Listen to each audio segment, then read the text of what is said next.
What if the world's greatest mistake wasn't what it destroyed, but what it forgot? What if the creatures we erased never truly vanished? They just learned to stay out of sight. When the world grows loud, the earth had become noisy. Satellites circled endlessly. Cameras watched constantly. Data poured in faster than wisdom could follow. Every forest, every ocean, every shadow was measured, scanned, and labeled. Humans believed that if something could not be seen, it did not exist. They were wrong. Far below the waves, Vera the Vampire Squid drifted silently in the midnight zone. Her bioluminescent patterns pulsed slowly, an ancient language carried by currents older than continents. She felt it first, a disturbance not of water, but of memory. The deep was being noticed again. The call from the land. Across the world, in the mist-covered forests of Tasmania, Toby the Thylacine froze mid-step. The wind shifted. Not naturally. It carried something unfamiliar, a hum that wasn't sound, a pressure that wasn't fear. Toby's ears twitched. His striped body lowered instinctively. The land itself was whispering. They are searching again. Above him, drones crossed the sky in widening patterns. Not hunting for animals, hunting for proof.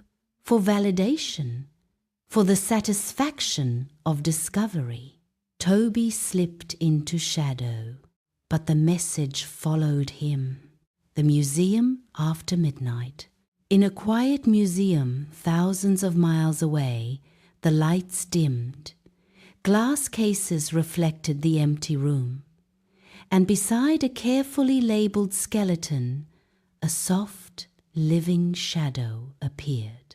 Darla the Dodo stood silently, her feathers gently rustling in air-conditioned stillness. She stared at the word beneath the glass. Extinct. She had seen that word before. Tonight, it felt heavier. The museum walls trembled, not physically, but emotionally, as if the past itself was stirring. Darla felt it clearly. They are remembering us incorrectly. The gathering signal. The signal did not speak in words. It spoke in feeling. To Vera, it felt like pressure easing. To Toby, like a path opening. To Darla, like an invitation long overdue. A place existed between places. Not land, not sea, not time. A refuge created when the first forgotten creature vanished. And now it was calling them home, crossing boundaries. Vera rose higher than she ever had before, passing through layers of ocean rarely touched by her kind. The water grew warmer, brighter, louder. Toby travelled at night, crossing ridges and rivers he had avoided his entire life, guided not by fear but purpose. Darla stepped through a reflection in museum glass, emerging into moonlight beneath unfamiliar stars. They did not question how. Forgotten beings learn early that the world changes rules for them, the place between. They arrived at the same moment, a valley that should not exist, where ancient trees grew beside glowing coral, and stars reflected on water that wasn't water at all. Vera hovered near a bioluminescent pool. Toby stepped cautiously from the tree line. Darla waddled into the clearing, eyes wide but steady. They regarded one another in silence. Different worlds, different histories, same fate. Forgotten, shared truths. They did not speak, but they understood. Vera showed them visions of the deep, glowing cities of life hidden beneath crushing pressure, untouched only because humans believed nothing could live there. Toby shared memories of forests emptied by fear, of labels applied without understanding, of survival mistaken for absence. Darla offered something quieter moments of trust, kindness misread as weakness, and stories written by those who never waited to listen. The valley pulsed softly. It had been built to remember truth, the human question. Beyond the valley, the world shifted. Humans argued over footage. Scientists debated anomalies. Children asked questions adults couldn't answer. Could we be wrong? What if extinction isn't always final? What else don't we see? The forgotten ones felt it. Curiosity was changing. The choice. The valley responded. It was not a prison.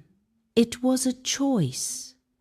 Remain hidden, forever safe, untouched, unknown, or leave traces, not proof, not capture, but questions. Darla stepped forward first. Stories don't change when shouted, she felt gently. They change when shared. Toby followed, tail flicking thoughtfully. Hiding saved me, his presence said, but silence erased me. Vera dimmed her lights, then let them glow. The deep can be seen, her pulse whispered, without being owned. Signs, not answers. They did not reveal themselves fully. Instead, the world received fragments. A shadow in the forest, unmistakably striped. A deep sea recording that showed light bending strangely. A child's drawing of a round bird that felt more memory than imagination. Enough to wonder, not enough to conquer. The ones who remember. The valley faded but did not vanish. It lived wherever someone paused before judging, where curiosity replaced certainty, where listening came before naming. Vera returned to the deep, watching quietly. Toby moved through mist, once more seen, but not claimed. Darla smiled as children told her story differently now. They were not legends, they were reminders that the world is bigger than what we decide to see, and the forgotten ones are only forgotten until we choose to remember.